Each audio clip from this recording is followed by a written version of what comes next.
The Edo State Universal Basic Education Board, SUBEB, spearheading widespread reforms in the basic education subsector under the framework of the Edo BEST, which stands for Edo Basic Education Sector Transformation. Dr. Oviawe is a gender and education specialist. Education development and gender spans 4 continents. She is the founder of the Africa Special Interest Group, ASIG, of the Comparative and International Education Society. ASIG is a vibrant research and practice network comprising academic practitioners, policymakers, and graduate students in over 15 countries. Joan Osa-Oviawe was recently appointed to the Working Group of Global E-Learning of the World Congress of Comparative Education Societies. Joan, you're welcome to the program. Thank you for having me. Your reputation has gone very, very far, very far. You are the Edo Best Woman now. Can you give us an overview of the reforms in the Edo education sector in the last 3 years and 9 months? Okay. Well, thank you so much for having me. It's exciting to be here. And a lot has happened in the last few years with respect to Edo Best. And so to properly encapsulate all that we've been doing, I would like to sort of provide a response in the form of a chronology. So in November 2016, yes, His Excellency Governor Godwin Obaseki was sworn into office. And then in February 2017, the Edo State government convened a workshop on basic education, where various stakeholders were invited to give an input into the state of basic education in Edo State and profile solutions for way forward. At that event, the governor stated his vision and his commitment to reenact basic education in Edo State. And he also famously said that if he had 100 naira, he would spend 60 on basic education, because he believes strongly that basic education is the foundation for any child. And so after that initial workshop in February 2017, by October, so we went and started doing planning and trying to figure out the way forward. And then by between October to December 2017, yeah, we carried out a census of all our public primary and secondary schools across the state, both in rural and riverine areas.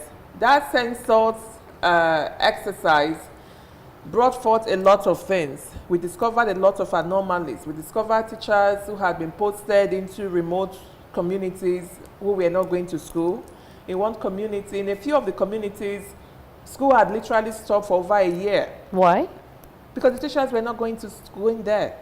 And nobody knew or nobody cared, and these people were still earning salary. So with the census, we discovered a lot of these things, and we said, okay, we know what, we are getting a better understanding of the nature of the problem.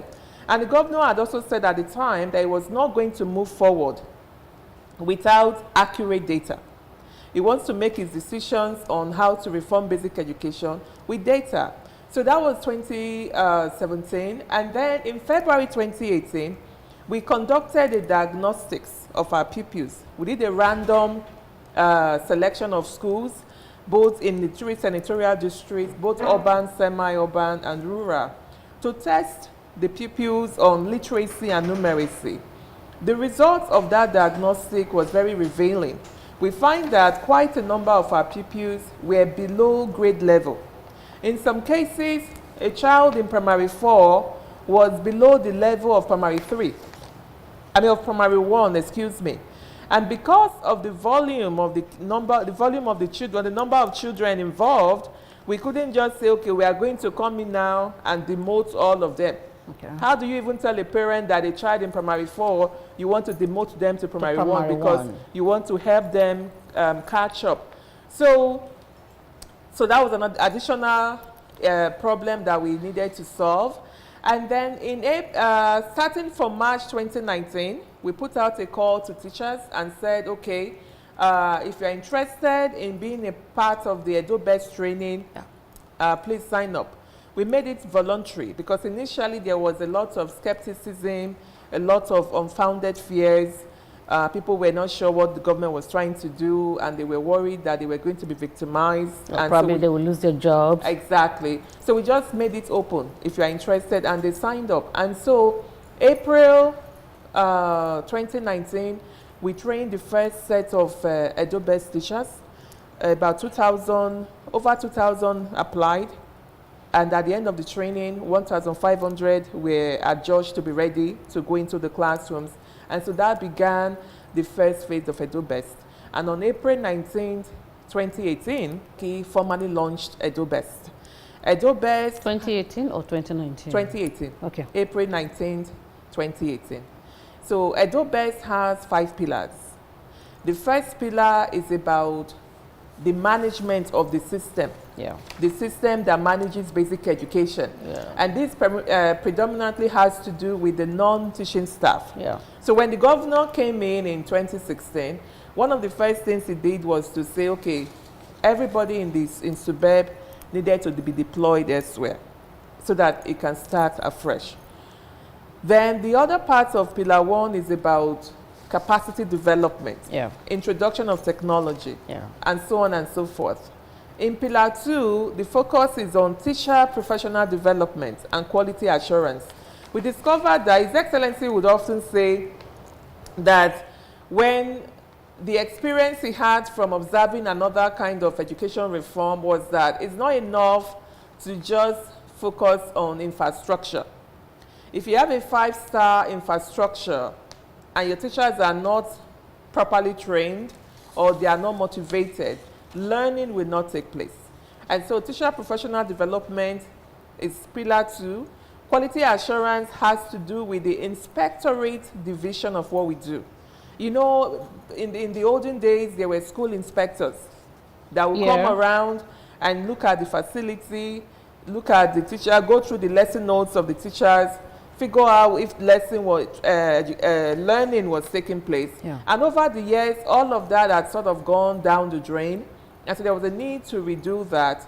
Pillar 3 deals with curriculum and learning outcomes. This is all about the pupils. Pillar 4 has to do with community engagement and private partnerships. Then the last pillar is about infrastructure and school facilities. Under infrastructure, a lot has been accomplished. To date, we are at about 324 schools, over 324 schools that have been renovated. And we're not talking about doing one block here, one block there. It's the whole school renovation. And as part of infrastructure and facilities, we're also looking at, we've introduced playgrounds. When we came on board, for example, furniture, school furniture, it was sold for every child. So a child in primary 6 and that in primary 1 were using the same furniture, and you find the ones in primary 1, when they sit down, because they are very small, their feet will be dangling, hence there was no proper blood circulation, and learning was not really taking place. So now KG 1 to 3 have their own kind of furniture, pre 1 to 3 have theirs, 4, 5, and 6 have theirs. We also did the same thing with the painting. Before, it was all one color. It was not exciting, it was not vibrant, just there. And so we felt spatial literacy is equally important, because that's what you call the hidden and the known curriculum. So the hidden curriculum is what is happening around the child, that the child is taking in, but the teacher is not telling them. And so we felt that when a child comes into a classroom that is bereft of any kind of visual stimulation, you are not helping that child think. You are not helping them to imagine and be creative. And so if you go to many of our schools that have been renovated under Edo-Best, you'll find that the lower level classes are very vibrant.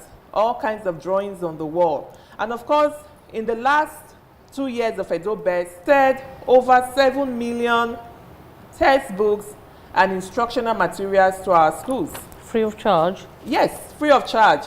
And these instructional materials include, you know, charts that teachers can paste on the wall and all kinds of materials, learning materials.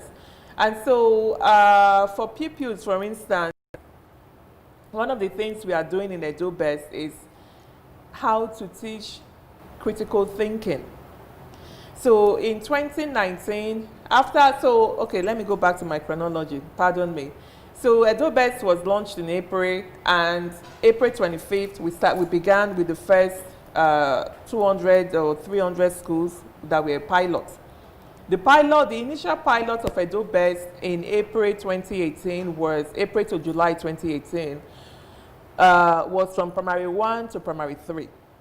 We wanted to test the program to see if it works before we expand to the rest of the class. Okay. And what we discovered when EdoBest started on a pilot phase was that in schools where we had EdoBest, P1 to 3 were learning, things were happening, the children were excited. 4, 5, and 6, nothing much was going on. I even went round many of our schools, and you get to, like, I remember one school in particular I walked in, was like it was supposed to be third period, and there was nothing happening. The two teachers were in the classroom talking, and then I said, what's going on? Are you not going to teach? As soon as they cited me, they told the children, the pupils, to start reading. Bring out your reader and read. I-service. So learning was just about bring out your reader and read. Whether you know how to read or not, you bring out your reader and read. And then finally I said, okay, aren't you going to write something on the board? And so they brought out the marker. And, I'm a very detailed-oriented person. So I said, this was like the 4th week of school, and you are just now breaking the seal of the marker. So which means you have not been teaching. This is the 4th week. So I raised that observation, and they didn't have any meaningful thing to tell me in return. So we realized that we cannot do this pilot forever, because we needed to scale very quickly. Plus the parents, communities were writing the governor that they wanted EdoBest in their schools. They wanted EdoBest for the older classes. And so by September, the new academic year, 2018, we now expanded to an additional 500 schools. And by October 2018, we celebrated the training of 7,000 teachers. Okay. So a lot was going on really quickly. So by 2019, January, when the second term started, we had expanded to over 800 of our schools. As of today, we have EdoBest in all but 192 schools. And the plan was, if not for the COVID-19, all our primary schools would have been in EdoBest by now. And we would have also expanded to GSS 1. What is the figure? How many schools do we have? In Edo State right now, we have about 1,036 primary schools. And of that 136 primary schools, we have over almost 900 that you have covered. That's in EdoBest. Okay. And all our teachers have been trained in EdoBest, except for the teachers in these 192 schools. And so we are hopeful that by September, when things go back post-COVID, hopefully, that we'll train the remainder of these teachers. Okay. In terms of curriculum, what we do in EdoBest, because there's a lot of misconception out there being orchestrated by enemies of progress. Oftentimes, I said earlier that we had to do a diagnostics, and our kids were really far behind. So in order to catch them up, school resumes at 7:30 and closes 7:45 and closes at 1:30. And because the kids are so far behind, you have to do remediation before you now teach them what they're supposed to learn for that grade level. A child in primary 4 that does not know how to read and write, what business do we have teaching something else? It's that we are wasting their time, and we are also wasting the time of the teacher. And so we had to so we then decided that we're going to stop the clock, literally, and do what we call teaching at the right level. Teaching at the right level is, there is a point where learning can occur.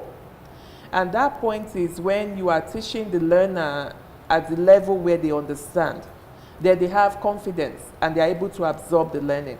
But if a child is in primary 6, they cannot read, they cannot write, you are teaching them primary 6 level arithmetic or integrated science, The child is not learning, they are uncomfortable cognitively because they don't understand what you are saying, and so there's no learning taking place.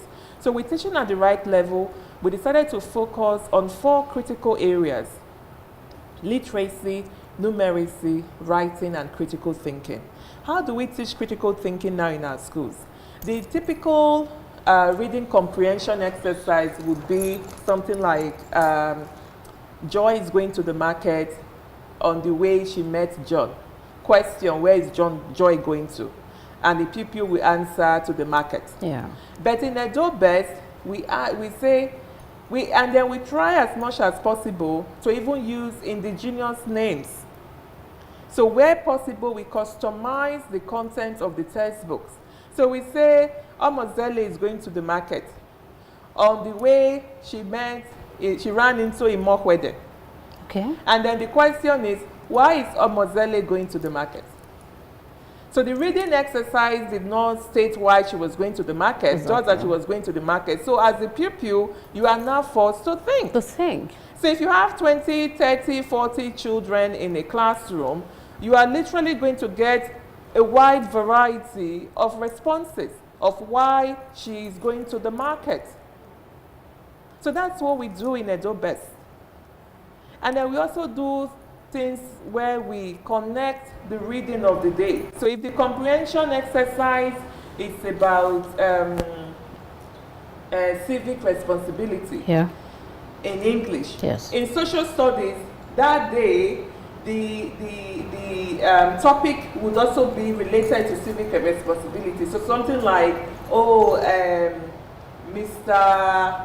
Osa-Oviawe has a son that is very stubborn. He broke into a bank and he was arrested, and then you ask them questions.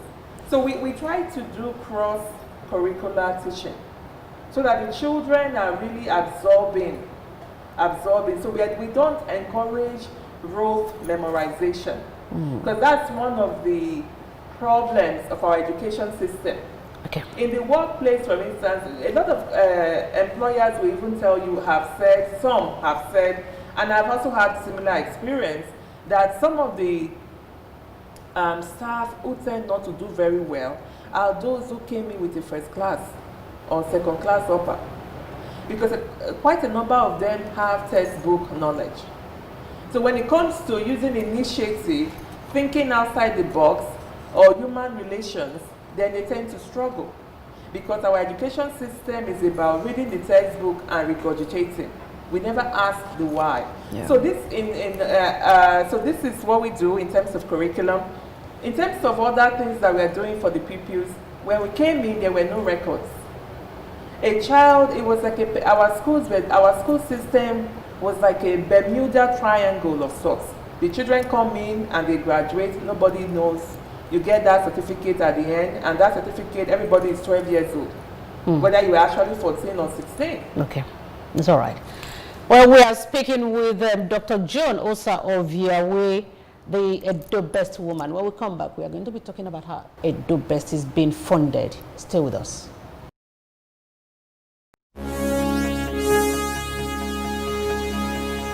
Listen to this. On the 5th of October 2019, thousands of teachers gathered at the Eagle Square, Abuja, to honor Governor Godwin Obaseki as their best performing governor. This is because Governor Obaseki's far-reaching and redemptive measures have created the right environment with the introduction of Edo Basic Education Sector Transformation, Edo Best Program. Under the Edo Best Program, 11,300 teachers have been trained in ICT. 11,300 tabs have been distributed, 891 schools have been covered, 269,000 pupils are benefiting from Edo Best. Liberia, Rwanda, Sierra Leone have visited to adopt the model, while states in Nigeria, including Lagos, have also visited and are set to adopt the model.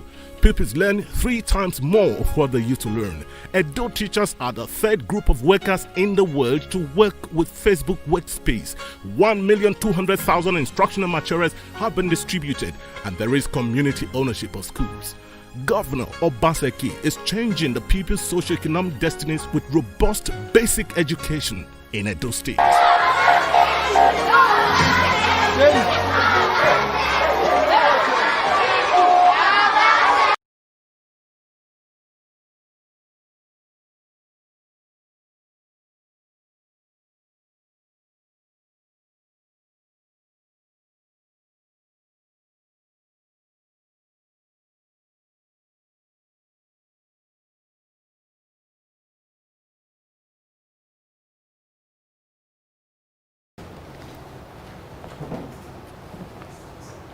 You're welcome back. Now, Joan, you see, I was so enthralled with everything that you were saying that I didn't want to break in, but we actually needed to take that break. Now, the question is, what are the most significant changes that have received the most input from members of the public, particularly parents and guardians? Oh, fantastic. When I mentioned earlier that we had to stop the clock to do what we call teaching at the right level. Yes. Before we did that, I believe it was March 2019, we had a stakeholders forum of parents, members of the school-based management committee, representative of the teachers union, private school proprietors, publishers. Yeah. So the key stakeholders in the basic education ecosystem, yes. They came, we explained to them what we were trying to do, what the data was showing us, and why we needed to do what we were going to do. And we answered whatever questions the stakeholders had, and we moved on from there. So at every given point in time, before we launch any major initiative, we often call a stakeholders meeting. Okay. We've had town hall meetings with parents, SVMC members, to get their feedback about how EduBest is impacting their children. Okay. And there are tons and tons of testimonials from parents who talk about how even their children's behavior at home is now, their children have changed. Because in our schools now, we have what we call character board. When we launched EduBest, one of the very first things we did was abolishment of corporal punishment. And why did we do that? Before we began the education reform, I visited schools, and I will never forget one school I went to in Benin City. A child came in at about 9 a.m. As soon as she was entering the gate, the school gate, the HM or whoever just brought out the long cane and started flogging them all over their body. They didn't even bother to ask, why did you come late? They just started flogging them. And then when I asked, I was told that was the rule. You come late, you get flogged. And I said, even children in kindergarten, like a 3-year-old does not have a say when, he or she gets to be dropped off at school. So why do you punish them?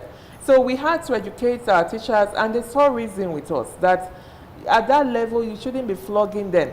First of all, find out why they came to school late. And we also realized that a good number of children in our public schools were house helps. So if a house help does not have the power or temerity to leave home and go to school to get to school on time without the approval of whoever they're staying with. Yes. So then we also now introduce character board, because when we removed corporal punishment, we trained our teachers on other classroom management techniques that will bring out the best in children. So instead of focusing on the ones doing bad things, focus on the ones doing good things. Focus on the ones modeling good behavior. So we introduced the character board.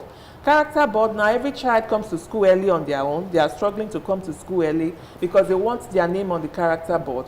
During class section, they want to answer questions.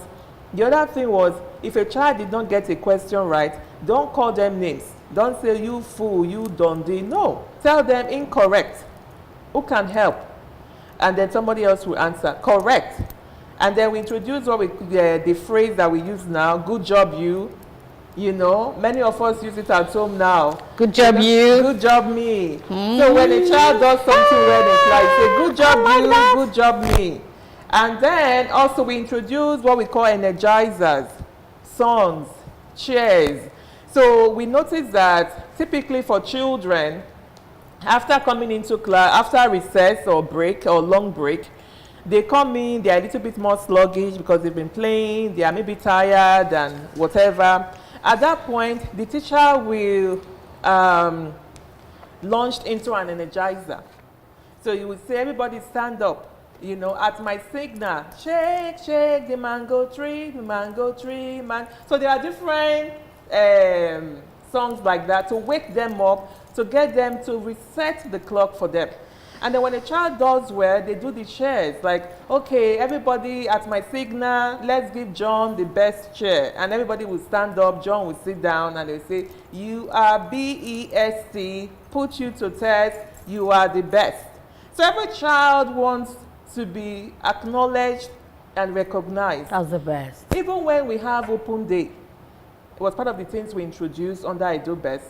When parents will come early and say they want their names on the character board too, because their children have told them about the character board, and so they wanted to be part of that. Our very first open day in July 2018, in the rural areas, parents wore agbada to school to meet their children's teacher for the first time. We had teachers who wore suit on that day to school. We had teachers who brought tablecloth from home to cover their dilapidated teacher's table. For the first time, you saw different people feeling a sense of ownership. So we did the academics. We said, okay, we are going to turn our attention to co-curricular activities. We started, we made inter-house sport mandatory beginning in 2019, this academic section. Do you know we had schools that were founded in 1920, in the 1940s, in the 1950s, that were doing inter-house sports for the very first time? No. Unfortunately, I don't have I can send it to you afterwards, the names of the school. For the very first time since they were founded. We brought back excursion, the same thing. Many children, we were taking children to TV station. How did the excursion thing start? About a year and a half ago, I got a message on WhatsApp from a teacher. She wrote to tell me that on that day, she was during a civic class. The topic of discussion was money, different ways of saving money. And so she went through the different ways that you can save money. And the other example was you can also save money in a bank. She said when she mentioned bank, she noticed that the kids all had blank faces, blank stares. And this is a school in the urban area. In Benin City, yeah, it's not in some village somewhere. And so she paused, she said she asked the pupils, how many of you have been to a bank? None of them. Okay. And so she wrote to me and said she really thinks that we need to start doing excursions. I said, absolutely, I agree with you.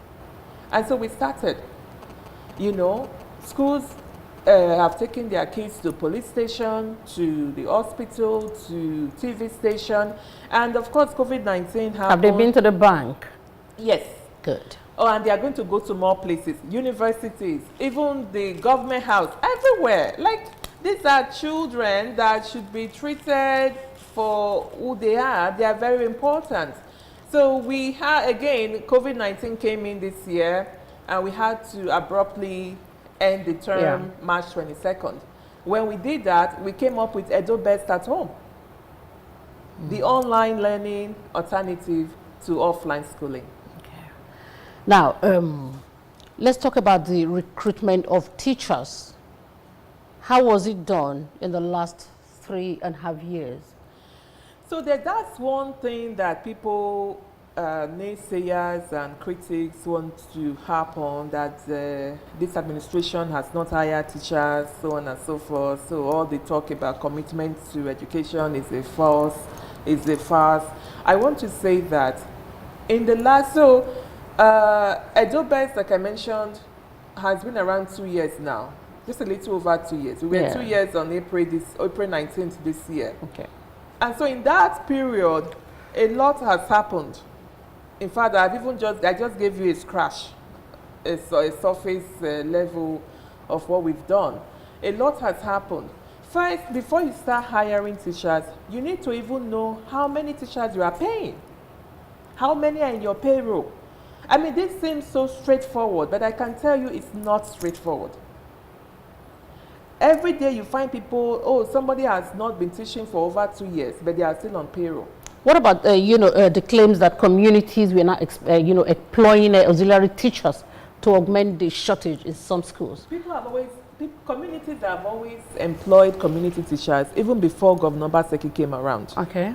One of the things we discovered, like I said, when we did our census, was there was a disproportionate number of teachers that were skewed to the urban centers across the state. And in those places, you had excess teachers. In some schools, in one school, we had over 30 excess teachers that we had to deploy elsewhere. So we had to do a, what do you call it, a redistribution of our teachers, and then we started transferring. Even that process was slowed down by a lot of interventions. And the governor, to his credit, stood his ground and said, because everybody is connected to somebody, and nobody wants to go to the rural area. And the governor said, we cannot be paying, the wage bill for primary school teachers alone is almost 2 billion naira every month. B, not M, every month. So if you are paying that kind of amount, investment, you need to see a return. And so the government issued a press release to the public that requests for transfer of teachers cannot be accommodated because the volume was too much. But the only exceptions would be on medical and other compelling grounds. So that's one. In the interim also, it should be noted that in the last few years, we have had up to or more than 5,000 empowered teachers in our schools that the federal government was paying. So when people say you did not go and hire teachers, do you just jump and start hiring blindly? Even at the secondary level, it's even more critical. When SUBEB just recently took over JSS, because junior secondary school is part of the basic education system. At the JSS level, what we are doing now, we've just completed verification of our teachers in the system. Now we are going school by school, class by class. Which teacher is teaching primary JSS 1? What is their qualification? In this school, what are the subject level vacancies we have? Because what typically happens when people don't plan is you say you want to hire secondary school teachers, and then you hire people, and then maybe majority of them have a degree in adult education. There's nothing wrong in adult education. But you need to know how many math teachers do you need to hire, how many physics and chemistry do you need to hire. And to get all of this right, it takes a little bit of time. So that's what we've been doing as part of the cleaning up of the system in the last couple of years, to understand, to place everybody where they are and ensure that we know exactly the number of teachers we have in our system. So we've done that now. We are now ready to start hiring. And for us at the primary level, the other issue we needed to solve in the long term was this question about rural teachers. Most people don't want to go to the rural areas. And you cannot just say, oh, to hell with them. Because if somebody is not happy, if the morale is not there, you are not going to get the best from them, particularly teachers. Yes. And so what we have to look at different models. And one of such that we are considering now is that for those rural communities where the indigents, where there are qualified indigents, we will hire them. So you stay in your community and you teach there. So we don't have to deal with, oh, my family is in Benin and you have sent me to some faraway place in Ikakumo, the end of Akoko Edo, and then I have to be commuting every weekend. I got into an accident, my waist is broken, all kinds of stories. Okay. And these are legitimate. So Mr. Governor, because of the kind of person he is all about putting human face to governance, said, we cannot continue to pretend as if we are not, some of our teachers are not in environments that are not conducive for family work balance. And that's what, so now we are ready to hire, and I believe that when we do recruit these teachers, Edo State children are going to get the best. Thank you very much. Now, the Edo scheme is quite expensive. Who is funding it? It is expensive, but it's also not expensive. Edo is 100% funded by Edo State government. No loan has been taken, to my knowledge, to fund this. And it costs less than 15,000 naira a year per child in the program. And this includes the cost of training the teachers, the tablets. Every teacher has a tablet. Every head teacher has a tablet and a smartphone. The textbooks that the children get to use at school and at home, the homework activity books, and the technical support, the back-end technical support. One of the fantastic things that we've been able to do with technology is the fact that with the teacher's tablet, every teacher now, we know where they are. If we have 10 teachers in a school, we know where all the 10 teachers, which classes they teach, because their tablet is linked to their class. If we have linked you to primary 1A, you cannot go and teach primary 1B because the content will not appear on your tab. And the other thing is the tab allows us to track lesson completion rates. It allows us to track lesson preparation. Lesson preparation simply means how long is the teacher spending to prepare for a lesson before school. And then it tracks the teacher's attendance too, which is very critical. So because when we did the school census in 2017, we also took the GPS coordinates of all our schools. And so the GPS coordinate of every school is linked to the tablet of the teacher. So you cannot be in your bedroom and log in and claim that you are in school. And also, because the tablet also tracks lesson completion, the rate of activity in your tab, so even when a teacher does not come to school and then decides to pervert the system by giving their tab to somebody else to log in for them, yes. We find that because I can be in my office in SUBEB and the governor can be in his office or anywhere, bring out his computer, log into his dashboard, pull up any school and say, okay, what is the activity? Why? Okay, 1A is showing 0 activity. What is happening in 1A? I pick up my phone, I call the HM. I'm looking at your school records now. I don't see any activity in this particular class. Where is the teacher? And in some cases, we found where somebody was not in school, they gave their tablet to somebody else. You know what we do? We don't sanction the teacher that was not in school. It's the colleague that logged in for them is the one, and it's you lose a salary grade level.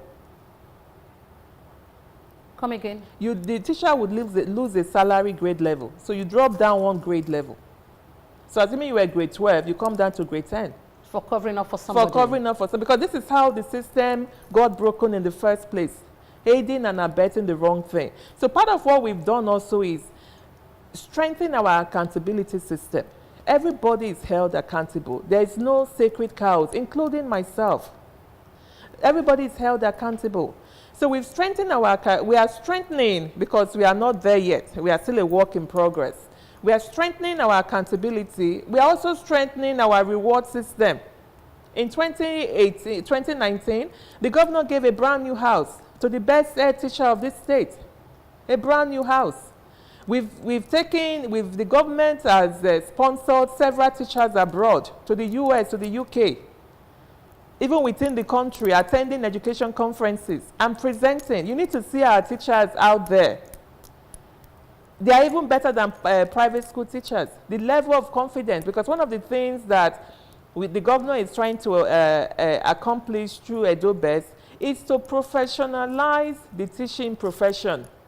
We all know the prestige teachers used to have in the past. When you say you are a teacher, in any community, if you are a teacher, you are the person that everybody looks up to. Oh, yes. And then over the years, you are a teacher, it's like, oh, you couldn't do something better with your life. But we are changing that now. That perception is changing. So EdoBest comprising so many things. I've not talked about the parents. We've now established school-based management committees. Over 11,600 community members were trained in 2019. We were going to train the additional one again, COVID, but we are starting up again now. And what do? We said government cannot be everywhere. Communities have to take ownership of their schools. And so with that, we made available, in collaboration with the federal government, up to 50 million naira grant of what we call school improvement grant. Any SBMC in any of our schools can apply, but they are required to put down 5% counterpart funds, either in cash or in labor, in free labor. So if the community doesn't have the money, they offer to do the labor. So the money is actually given to the SBMC to carry out this project. What is SBMC? SBMC is a school-based management committee. Okay. And so we have them across all our schools. And we are What has just... been the response from the communities? Oh, fantastic. In some of our schools, the SBMC will hire a cleaner. They don't want their children to clean. We say, fine. Government cannot do everything. In other schools, SBMC will buy lawn mowers for mowing the lawn. We tell them now that we are planning to reopen school in the next couple of months, we are already sending out a word to our SBMCs. And that lawnmower will be built into the counterpart fund? Yes. So it's both. Some donated this on their own, or maybe an illustrious son or daughter. For counterpart fund, the amount ranged from 250,000 to 7 million. For instance, in one of our schools, Iyamo Primary School in Esako West, they got 2 million. Iyamo, yeah. They got 2 million. And they said they were going to build a library, a school library. Some other... Did they pay any counterpart fund for that? Yes, like I said, that's the only requirement. Either 5% of the amount or you donate labor. Okay. So that means you are not going to charge labor for the project. Okay. And again, I want to emphasize that it carry out the project. Okay. Once they apply, they get it, they will go and open a school account. The head teacher of any of the school is the treasurer. Okay. The money does not come to SUBEB. It does not reside within SUBEB. Our role is just to disburse and monitor that they use the money for what they're using it for. So counterpart funds, some schools have used it for furniture. Because that was one of the things we started this February, Operation No Child on the Floor. Because when we go around and we see children sitting on the floor, there's no way they can learn. Edo best or no Edo best. A child sitting on the floor is not conducive. And so our goal is by the end of this year, by God's grace, we would have taken every child from the floor and put them on a chair so that they can learn well. Thank you. All right, Dr. Joan Oviawe is just, the way she's putting the information across, it's like everything is easy at Edo Best. But when we come back, she's going to tell us about the challenges that she's grappling with. Please stay with us. My name is Okiran Mokwede. This is my Edo Best story. Prior to 2018, I was a classroom teacher in Oba-Oduma Primary School in Iyewe, Onwa East Local Government area in Edo State. In 2018, I went to attend the pilot phase training of the Edo Best Digital Teachers Training in Benin. And I want to use my t-shirt to tell my story. This was the t-shirt I was given when I was trained to become a digital teacher in 2018. You can see it's written, I'm a digital teacher, not an analog teacher. Shortly after, I attended the training to become a learning and development officer, and this is the t-shirt I was given, where I was supporting teachers in school. This is the t-shirt. A few months after, I was promoted to SUBEB to become an instructional oversight officer in quality assurance department, providing critical data for decision making, where I do data analysis using Excel, Google Sheets. I've gone for different trainings, and it's been a very interesting journey so far. From a classroom teacher in 2018, prior to 2018, that had no experience when it comes to using of the computer, using how to do data analysis. In a space of 2 years, the Governor Obaseki-led administration and the SUBEB, led by Dr. Joan Osa-Oviawe, have given me the opportunity. They've trained me, equipped me, and given me the opportunity to continue to support our teachers in schools, ensuring that effective teaching and learning is taking place in all primary schools in Edo State, ensuring that every Edo child is learning in Edo State. And this is my Edo Best story.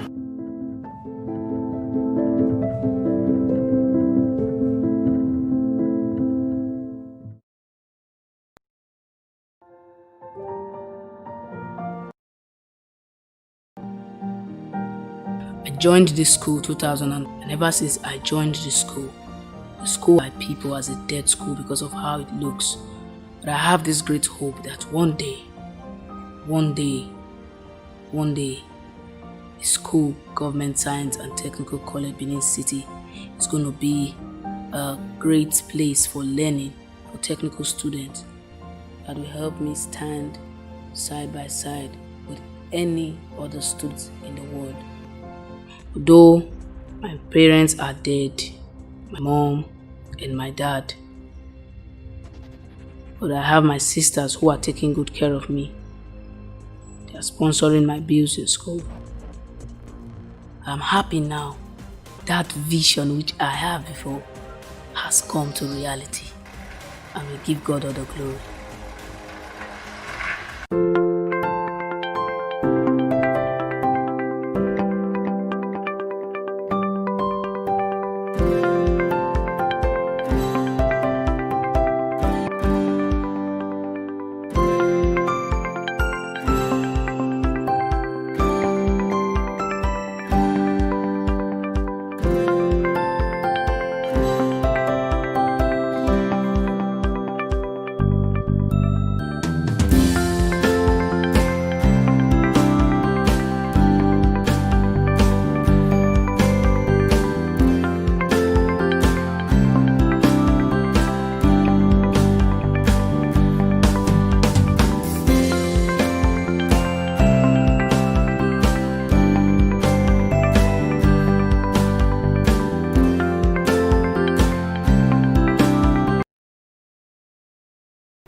You're welcome back. I would like to say a big thank you to our viewers for their positive comments and encouragements that will be coming in. Now, Dr. Joan, there is a strong girl child education component in the EduBest program. How do you go about this? Well, I think we are very fortunate in Edo State that the culture of our state, at least at the basic level, particularly between primary 1 and primary 6, we find that there is almost gender parity. So that is the ratio of boys to girls is almost equal. Yeah. So we don't really have that problem. It's only when you start moving to secondary school, you start seeing more girls falling behind and whatnot. But for us, we are. And then we've also, the other aspect is we've also really tried to create a conducive learning environment for both boys and girls. Because even as we talk about the girl child in education, yes, I don't know if you are aware, there's also what is called the boy crisis in education. Where because you've had decades now where there has been focus on girls, on girls' education, yes, and it's like the boys are being left behind.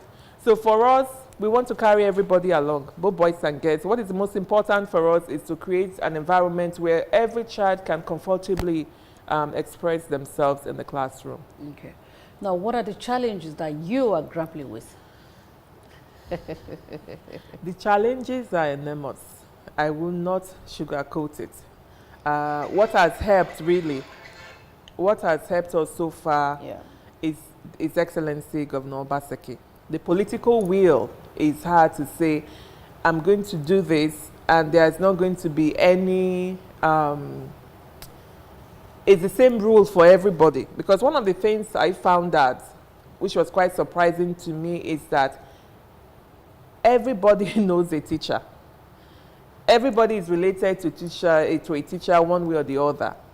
And so when it comes to, for instance, issues of accountability, issues of transferring, issues of other, like professional development. It used to, before Obaseki came on board, it used to be that to go for professional development training as a teacher, you have to know somebody, and so the same set of people were going for training. Now it's open to everybody. You understand? It's also the mindset. Another challenge is we came into a system that was already established, and bad habits had been developed. And so sometimes getting adults to do away with bad habits can be a task. But again, this is where the fact that everybody saw the body language of the governor, so that he was very serious about basic education. He was not interested in compromising it. He was not interested in politicizing it. And so many people had no choice but to start doing the right thing. Resource is always an issue, because we live in a low resource environment. And it's to the immense credit of His Excellency, Governor Obaseki, that Edo State has been able to do as much as it has done in an environment of national recession, national economic recession. Now with the COVID-19 pandemic, we are already seeing the signs of a global economic recession. So with very little, we've learned to do very little to accomplish a lot. Okay. Now, this is the best. Who conceived it? You or the governor? Oh, it's the governor. It was the governor's idea. It's the governor's idea, yes. This is his vision. He said, like I told you in 2017, when he had that workshop, that he wants to reenact basic education. He would always say, in his generation, they all went to public schools.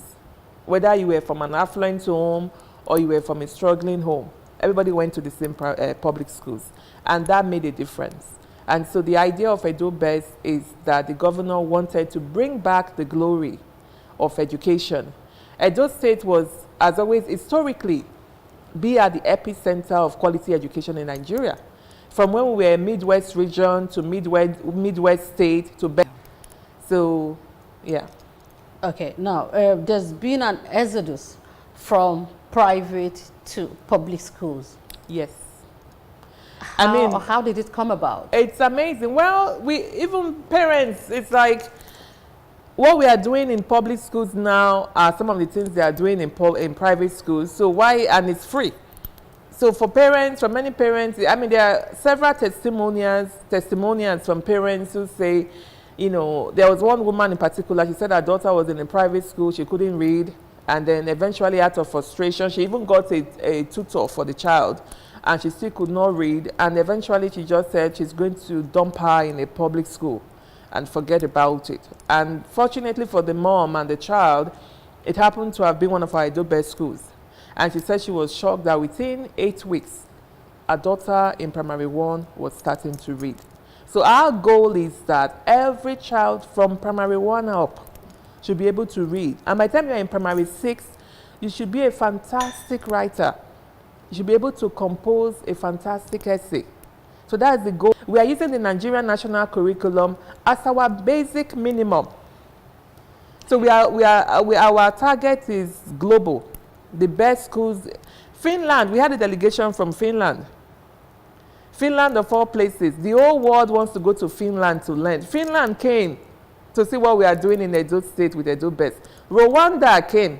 Again, when you talk about who has it together in Africa, it's Rwanda. They came. Liberia came. Lagos has come, and the governor of Lagos State has said very proudly that he's adopting what we are doing in Edo. Oh, yeah. Ekiti has also come. We had India was supposed to come, but with the COVID-19, it had to be postponed. So in the 2018-2019 academic section, we had a massive influence in the thousands of pupils from private schools to our public schools. So we were excited, but it's also a challenge to us because we don't want our classroom sizes to become unwieldy, because then learning will not take place. Effective learning will not take place.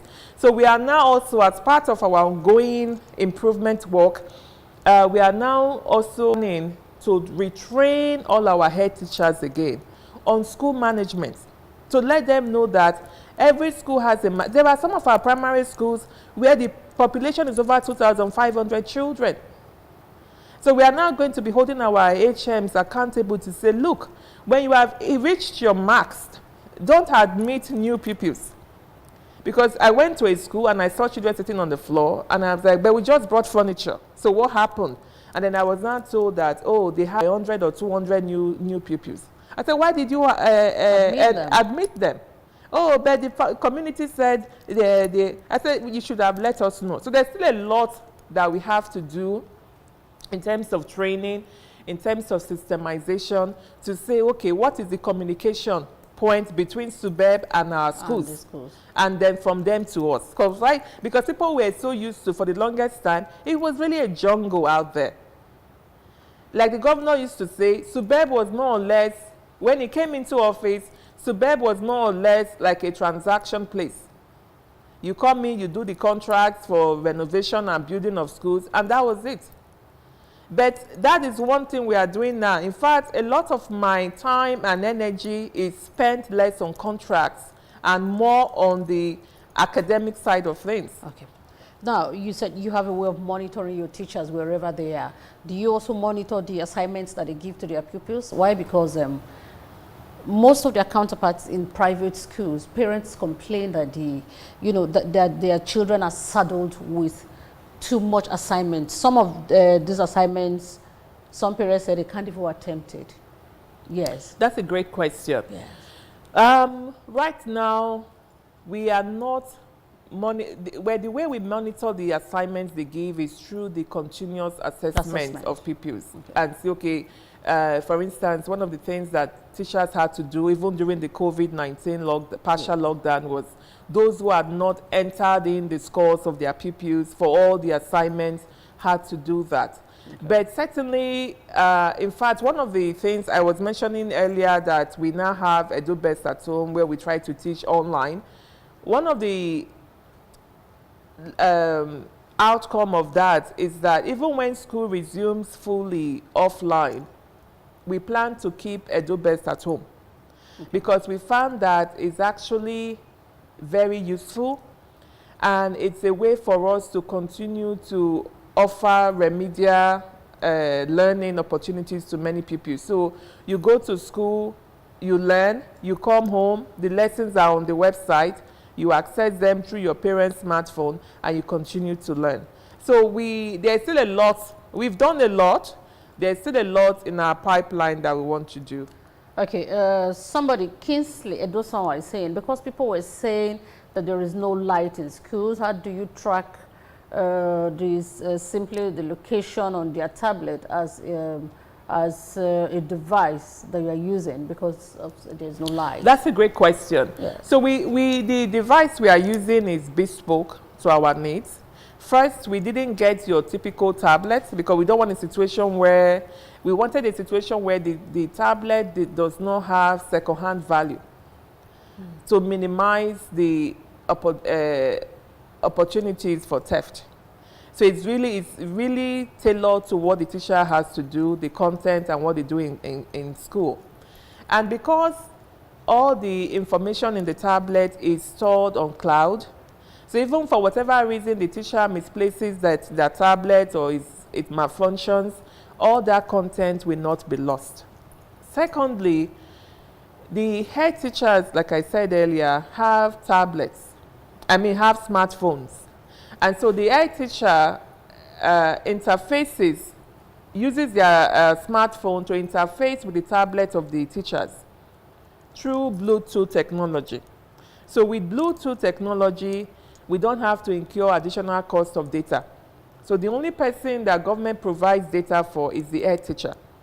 So because like I don't know, I didn't mention this, but part of what we do now is that we centrally develop the lesson notes so that for both urban and rural schools, they are learning exactly the same thing. If you go to any of our schools at any given day, during any given subject period, every child, both in urban, rural, riverine, are learning the exact same thing. And so we use Blue technology to communicate. The HM draws the content from cloud and then distributes it by syncing with the tablets of the teachers. Also, we provide power banks. And so when you charge this tablet, they have a lifespan of 5 days.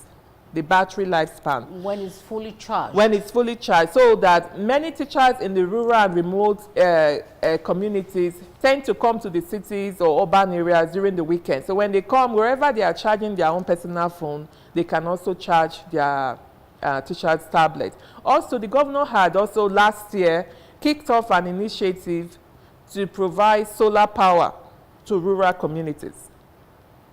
Schools in rural communities. Yeah. Yeah. Okay. Thank you very much. Thank you. But this is just the much we can take. I know you have a lot to tell us. Don't worry, we'll bring you back again just shortly before the elections. All right. So that is the much we can take on today's edition of the program. We'll just take our last break now. We'll come back. We'll go to our page to see what is happening.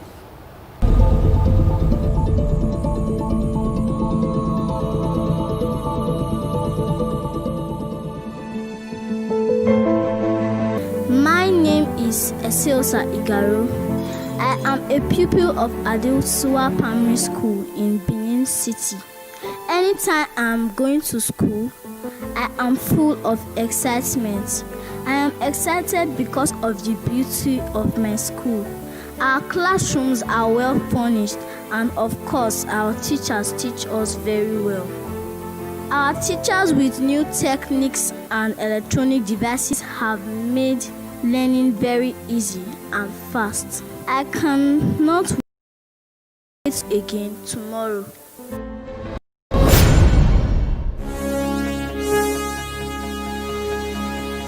Listen to this. On the 5th of October 2019, thousands of teachers gathered at the Eagle Square, Abuja, to honor Governor Godwin Obaseki as their best performing governor. This is because Governor Obaseki's reaching in redemptive measures have created the right environment with the introduction of Edo Basic Education Sector Transformation, Edo Best Program. Under the Edo Best Program, 11,300 teachers have been trained in ICT. 11,300 towns have been distributed, 891 schools have been covered, 269,000 pupils are benefiting from Edo Best. Liberia, Rwanda, Sierra Leone have visited to adopt the model, while states in Nigeria, including Lagos, have also visited and are said to adopt the model. Pupils learn 3 times more of what they used to learn. Edo teachers are the third group of workers in the world to work with Facebook Workspace. 1,200,000 instructional materials have been distributed, and there is community ownership of schools. Governor Obaseki is changing the people's socio-economic destinies with robust basic education in Edo State.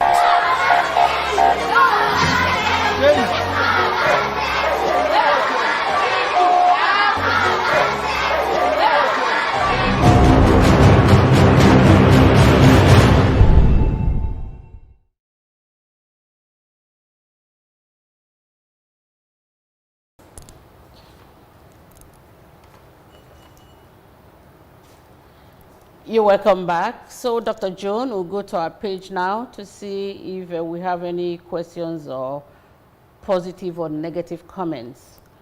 Okay, this is coming from one of our regular viewers on the program. Stella Grace Coach, she says, I suggest teachers should be on schemes such as continuous professional development to always increase their knowledge and impact on the people. Absolutely. Okay. In fact, the ongoing teacher professional development that is taking place in Edo State has prompted His Excellency to now actually revamp the colleges of education in Edo State. So we are going to now have one college of education with 3 different campuses, and the continuous professional development of our teachers will be housed in the colleges of education. Okay, and maybe this person joined us late. Usually I don't take 2 questions, but I'll take this. Izerige Elizabeth Odio says, does Edo Best involve every public school in the state? Absolutely. Thank you. And this one is coming from, okay, I think same person, Odio Izerige. She says, I am so emotional right now because all through my primary and secondary education, I never got the opportunity or the chance to experience these things. And here we have a governor that has deemed it fit to ensure that the educational system or sector is running properly, bringing smile to the faces of pupils and students and teachers and even the parents by ensuring quality education. Obaseki is a man of the people. That is what Izerige Elizabeth Ondiel has said. Well, we'd like to say a big thank you to you for coming on the program. And like she has said, she did enumerate the 5 pillars of Edo Best. She says management of the system, teachers, professional development, and of course the quality assurance. She also spoke about the curriculum and learning outcome, community involvement or community engagement, and private partnership. And lastly, she spoke about the infrastructural development like the playgrounds and of course the furniture. So Dr. Joan Oviawe, you do have a lot to tell us, and I believe that you are going to join us again very soon to you know, to put pay to a lot of things. Thank you so much for having me. Thank you very much. It's been a pleasure talking to you. All right. So on behalf of everybody that has worked behind the scene to ensure that we had a good program, I say, good job you. My name is Habiba Oyege Oyarekwa. Good job me. No man is God, Obaseki, our governor, forward ever, backward never, let's go further together, Godwin Obaseki, Obaseki, he's the right candidate for those.